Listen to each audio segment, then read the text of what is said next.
Cricket lovers, IPL 2024 के 10वें और सबसे रोमांचक मुकाबले में फाफ डु प्लेसिस की रॉयल चैलेंजर बेंगलोर और श्रेयस अय्यर की कोलकाता नाइट राइडर्स की टीम अपना दूसरा मुकाबला जीतकर 2 अंक हासिल करने के इरादे से एम चिन्नास्वामी स्टेडियम में उतरते हैं और जहां पर श्रेयस अय्यर ने पहले टॉस जीतकर गेंदबाजी करने का फैसला किया और बेंगलोर को पहले बल्लेबाजी के लिए आमंत्रित करते हैं। और वहीं आरसीबी की ओर से रनों की बारिश करने के इरादे से आरसीबी के 2 धुरंधर बल्लेबाज विराट कोहली का साथ देने के लिए कैप्टन फाफ डु प्लेसिस मैदान पर उतरते हैं और उतरते ही विराट कोहली ने मिचेल स्टार्क की पहली गेंद पर एक चौका जड़कर पारी का आगाज कर देते हैं। और वहीं आरसीबी की यह दोनों ओपनिंग जोड़ी कोलकाता के गेंदबाजों के सामने ज्यादा देर तक नहीं टिक पाती है। बेंगलोर की यह दोनों सलामी जोड़ी मिलकर आरसीबी को सिर्फ 17 रनों की ओपनिंग शुरुआत दिला पाते हैं। और वहीं दूसरे ओवर में गेंदबाजी कर रहे हर्षित राणा की आखिरी गेंद पर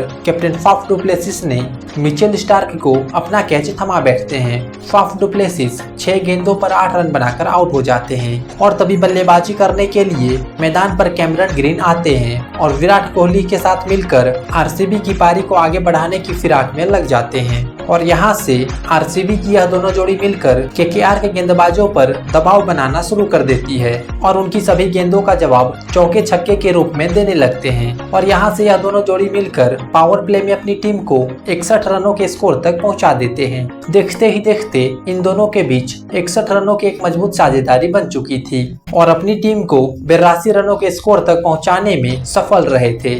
और तभी 9वें ओवर में गेंदबाजी के लिए आए एंड्रे रसल ने सेट हो चुके कैमरन ग्रीन को क्लीन बोल्ड आउट कर आरसीबी को दूसरा बड़ा झटका दे देते हैं। कैमरन ग्रीन 21 गेंदों में 33 रन बनाकर पवेलियन लौट जाते हैं और तभी बल्लेबाजी करने के लिए ग्लेन मैक्सवेल मैदान पर उतरते हैं और यहां से आरसीबी को एक सम्मानजनक स्कोर तक पहुंचाने की फिराक में लग जाते हैं। और आरसीबी की यह दोनों खिलाड़ी मिलकर आरसीबी की रणगति को तेजी से बढ़ाने लगते हैं। और तभी 12वें ओवर में विराट कोहली ने इस सीजन का दूसरा अर्धशतक पूरा कर लेते हैं। और इधर दूसरी तरफ कोलकाता के कैप्टन श्रेयस अय्यर गेंदबाजी में लगातार परिवर्तन कर रहे थे, पर आरसीबी के यह दोनों बल्लेबाज कोलकाता के सभी गेंदों को बाउंड्री लाइन के बाहर पहुंचाते हुए नजर आ रहे थे। और देखते ही देखते इन दोनों के बीच 42 रनों की साझेदारी पूरी हो चुकी थी। और तभी श्रेयस अय्यर ने 15वें ओवर में गेंदबाजी के लिए सुनील नारायण को गेंद थमाई और सुनील नारायण ने अपनी पहली ही गेंद पर सेट हो चुके ग्लेन मैक्सवेल को रिंकू सिंह के हाथों कैच आउट करवा देते हैं और ग्लेन मैक्सवेल 19 गेंदों पर 28 रन बनाकर डगआउट की तरफ लौट जाते हैं। और तभी मैदान पर रजत पत्तीदार बल्लेबाजी करने के लिए आते हैं और विराट कोहली के साथ एक मजबूत साझेदारी बनाना शुरू कर देते हैं। और यहाँ से विराट कोहली और रजत पत्तीदार मिलकर अपनी टीम के लिए सिर्फ 20 रन ही जोड़ पाते हैं।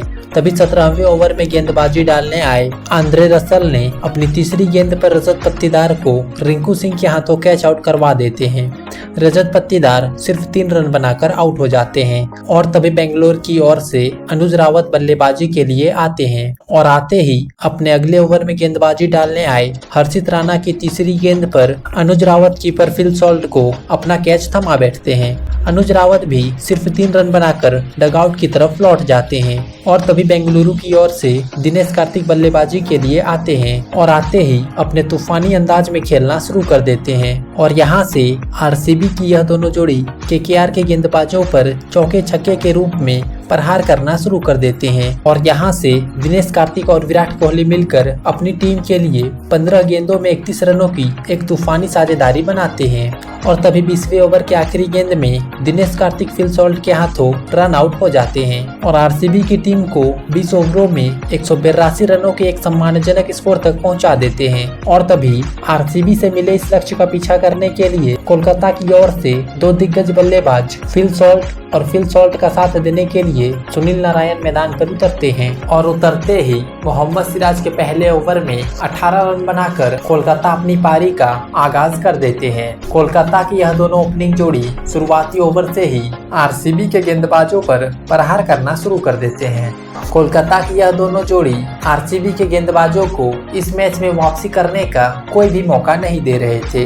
इधर कैप्टन फाफ डु प्लेसिस लगातार गेंदबाजी में परिवर्तन कर रहे थे, पर कोलकाता के यह दोनों जोड़ी बेखौफ अंदाज में आरसीबी के गेंदबाजों पर जमकर रन बरसा रहे थे। सुनील नारायण और फिल सॉल्ट ने मिलकर पावर प्ले में अपनी टीम को बिना कोई विकेट गंवाए 85 रनों के स्कोर तक पहुंचा दिए थे।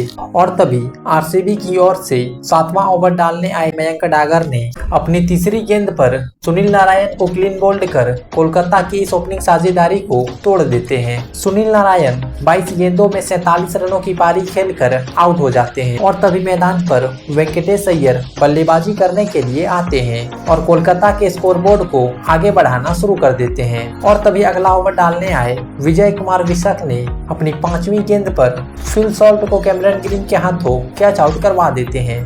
फिल सॉल्ट 30 रन बनाकर आउट हो जाते हैं और तभी श्रेयस अय्यर बल्लेबाजी करने के लिए मैदान पर उतरते हैं और यहां से यह दोनों खिलाड़ी मिलकर इस मैच में कुछ हद तक वापसी कर चुके आरसीबी को फिर से बैकफुट पर धकेल देते हैं और यह दोनों जोड़ी मिलकर आरसीबी के गेंदबाजों पर पलटवार करना शुरू कर देते हैं और खासकर वेंकटेश अय्यर एक अलग ही अंदाज में खेल रहे थे और आरसीबी के किसी भी गेंदबाजों को मैच में वापसी करने का कोई भी मौका नहीं दे रहे थे और वेंकटेश अय्यर का साथ कैप्टन श्रेयस अय्यर बखूबी निभा रहे थे।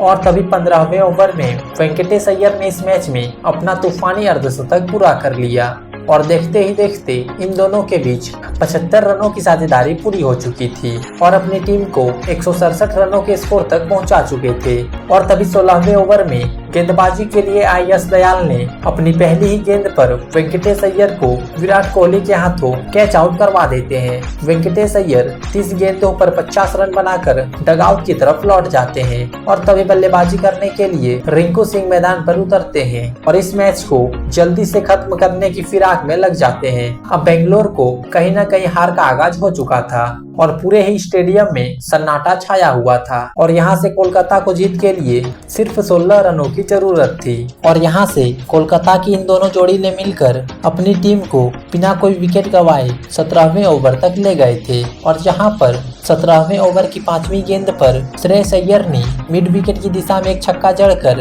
अपनी टीम को 7 विकेटों से जीत दिलवाकर 2 अंक हासिल कर लिए। तो दोस्तों, अगर आपको कोलकाता और बेंगलोर के बीच खेले गए 10वें मुकाबले का खेल पसंद आया हो तो आप इस वीडियो को दिल से एक लाइक और चैनल को सब्सक्राइब करना ना भूलिएगा।